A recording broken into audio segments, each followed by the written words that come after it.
push into this, that top lane is always going to be in their thoughts. 5,200 gold sitting on Super right now. He's got an opportunity to change up his item build a little bit. Perhaps exchange some of these items. Does he get rid of the Ghost Scepter, or is there any benefit to completing the Ethereal Blade? I think it's a better defensive item. You probably get rid of the Eul Scepter at this point, actually. Right. And get something like Octarine Core wouldn't be a bad idea. Refresh Orb is always good for Lina. If you want to build a little bit more DPS, even something like an Assault Cross isn't too bad at this phase of the game. Make your entire team a little bit more tanky. And it would help deal with the Shadow Fiend as well, but I mean, Vici Gaming, it doesn't really matter what they go for. All they have to do is play a patient, slow game. How can always rejoin them? He's bought his Boots of Travel, and this is their game to lose. Vision always being such a key factor in this late game. Both teams run around with gems, making sure that there is no information being leaked. Hao's sitting there, and he does have his refresher ready to go. So the courier that's following him is going to be able to give him a second haunt if necessary. Something a little bit that's causing me a little bit of cause for concern is that there aren't a lot of Boots of Travels on the side of Vici. I guess the only one really missing it is Rubik and Super, but Super doesn't have a TP either. He doesn't have a TP scroll, he doesn't have Boots of Travel. I think this is a huge mistake because if C9 just decided to go for an all-out push, he's not going to have enough time to respond. You see him throwing down spells on the ground in anticipation of this, but they have to be a little bit more careful about this. You have 6k gold, you're not buying anything, you might as well at least get the travels. Yeah, I'm really concerned that they're just letting creeps actually cut down that backdoor protection right now. Now, Hao actually pops his ultimate internal lefty, he's been picked. He goes down, that is a huge pickoff, he's down for 90 seconds. And now they just found more, Misery's gonna go down as well. Easily run down, picks up the gem. Two gigantic pickoffs, one of which does have a buyback. Misery, though, does not. Yeah, that might actually just be their signal to go now. Get the Boots of Travel onto Super, then just decide to go for the push. You've got 6,700 gold on him. The entire team can buy back, travels in. And Vici Gaming effectively have 10 lives to work with here. Insane amount of defense, so they push back that bottom lane. Top and middle are still in a good position, so there's not many opportunities for Cloud9 to go for the complete backdoor. Yeah, and Boots of Speed have been dropped down on the ground. Okay, FY's just got casual boots and then bought another pair of boots and dropped them. Alright, Fadas seems to be banking on the buyback TPN from Boots of Travel level 2. There is actually a decent chance that C9 still win this game though. If they can somehow go for the throne at some point, like they can just make a mad dash. This is still possible, but they're going to have to run into 10 lives from the side of Vici Gaming.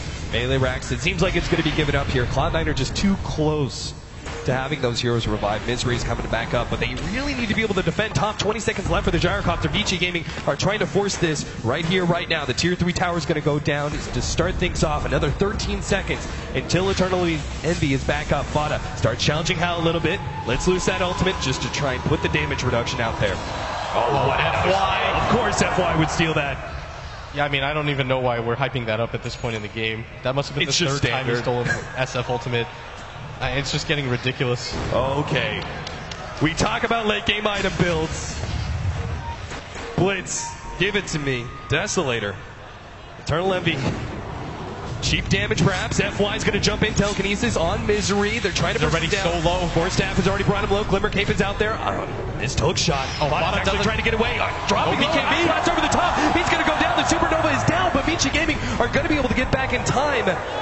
Won't really worry about that one. The buyback is there. Now Bone 7 starts jumping for Vici Gaming. They're going for the end. They're trying to go straight for the throne, but the glyph is there. It's healing up the throne. Oh, this is right. They're all trying to take out the throne. They got to get back here. Vici Gaming trying to go for the defense as fast as possible. How? Starts beating up Eternal Envy. There goes that Aegis on.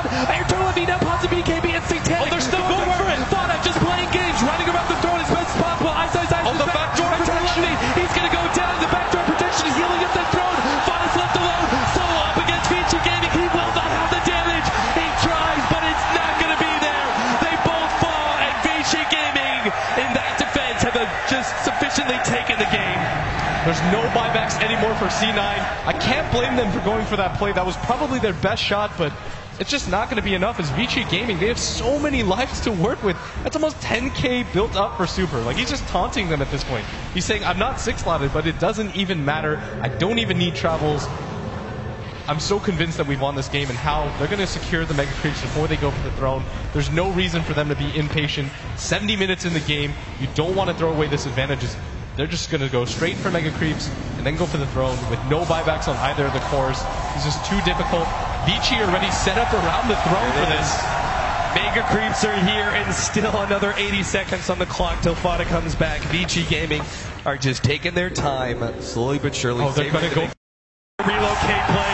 They're going for it desperately, but they've already called the GG.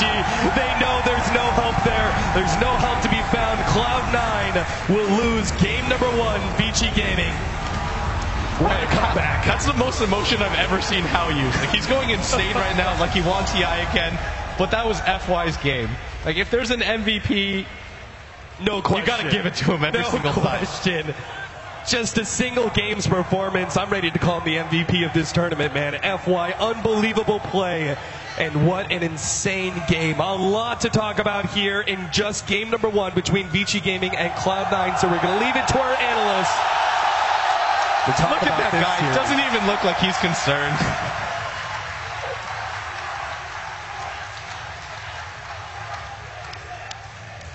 Wow. What a start. What a start to this match. This is only first game.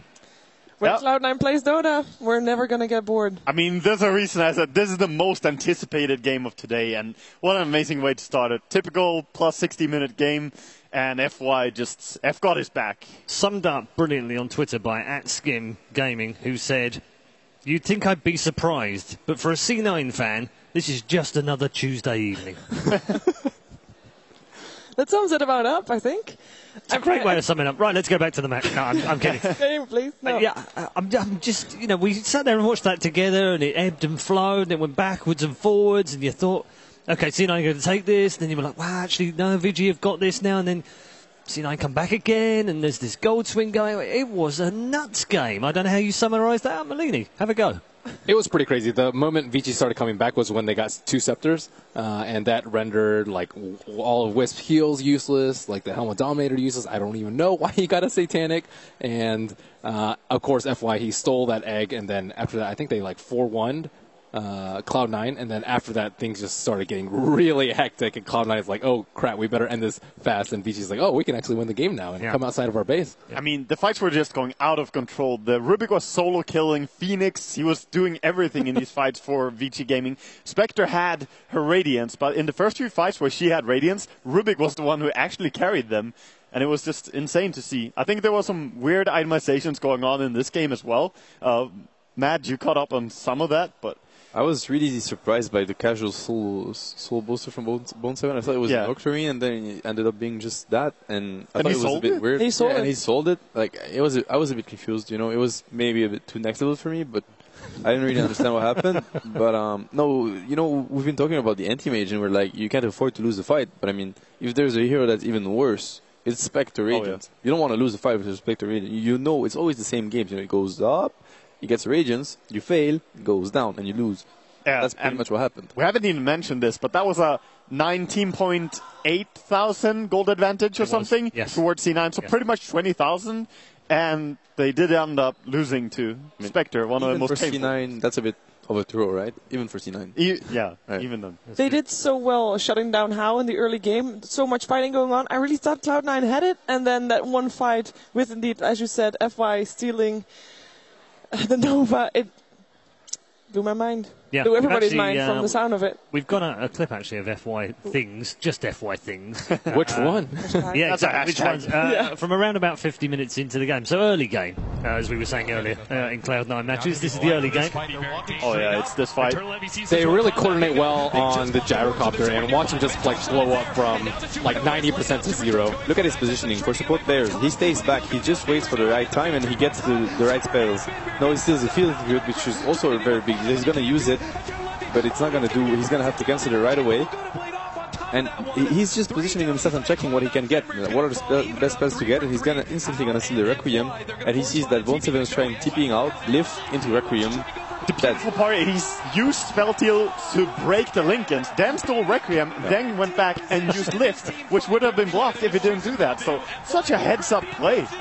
And, you know, we're watching it, like, we're using 5 brains watching it. That guy had, like, a second to think about all of that and do it, you know, because thinking about it is a thing. Doing it is something else. Yeah. Right? He obviously has. Yes, thank you. He obviously shots fire back. He actually has 2 brains. Yeah, no, he really does. He must do. Check him, someone. That's got to be illegal, right? And, you know, I want everyone to remember what we were saying about FY last year. It was F God, right? He was amazing with his plays. Yep. You know? I remember Bruno on this very desk saying, you know, he's my favourite support, he's the best player in the world right now, and here he is again showing us why. Speaking of Bruno as well, he mentioned that this hurt him a little bit as the no-leg strat from C9 did not end up winning. Sadly, not this TI. Very relevant point we haven't made. Yeah. So the no legs, it is the thing. But you know, as a support player, when a support having an impact as a support is something, but carrying a whole game as a support, like single-handedly, at least some fights, it's something else. And even the net worth, he was like the 4 highest net worth. Yeah. How do you get there? Mir Rubik with Octarine Core. When you have all those items and you're like, okay, my 2-second cooldown on ulti, it's actually too long. I'm going to get an Octarine as well. You're just in luxury land at that point. So Rubik just having the time of his life. So let's talk about C9 a little bit in terms of the way that they look pretty devastated when they come out of those boos, and they've now got to go away, quieten down, calm down again, and then come back in Shiva. What are they going to be talking about? I think they have to kind of almost forget about this game and look ahead. What are they going to do different? Because this game, at some point in the game, it's not about how you did your draft. It's not about how you did your early game. It comes only down to decision making, and you can't really practice that or out theory craft that because it just all comes down to split second decisions. When are you going to take a fight? How is your positioning going to be? And you can't do anything about that before the game actually starts. So I'm thinking they're going to look at this as a new game, and as Waga said earlier, that he liked that Cloud9 stuck to their guns with this draft. I'm hoping that they're also going to try to stick with their guns because the early game went really well. And if they just can get that decision-making better late game, I think they're going to be having, I think that we're going to be having a third game on our hands. All right. Well, Hal's reaction was almost like he'd won the tournament, and that was first game. Mm-hmm. I thought they were down and out after they lost the first Rex, and they were in the whole 20,000 goldish. I think looking forward to next series, Cloud9, they really have to consider their item selection. The Satanic, I mean, you're not going to lifesteal versus an AA. I also think maybe like a Lincoln's to block the Laguna because he just dropped every time with that. Maybe a Pipe versus the AA Scepter would have been pretty good. But overall, I think first ban, you probably just ban the Rubik so you don't get traumatized again, FY. Oh, definitely. The reasoning behind the Satanic was that, you know, the only way to fight the Spectre with the Radius and the Dispersion is that it's lifesteal, else you're just going to die from killing him or her. But obviously, that's why AA Spectre is such a good combo. It's because you want lifesteal, but you can't have it because of the AA, so it's very scary to play against.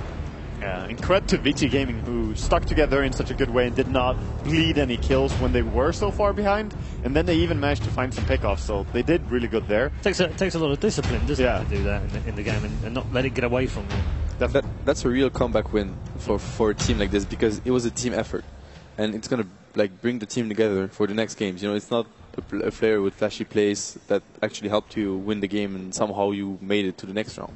It's more solid than that.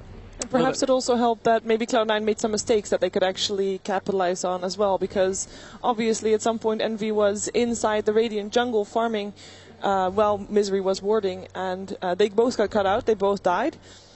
But at that point, Spectre's ultimate was off cooldown, so they should have known this. The thing with Dota is that often the big plays, they start with a little mistake from someone, and when FY gets the egg, usually when you play Phoenix, you can always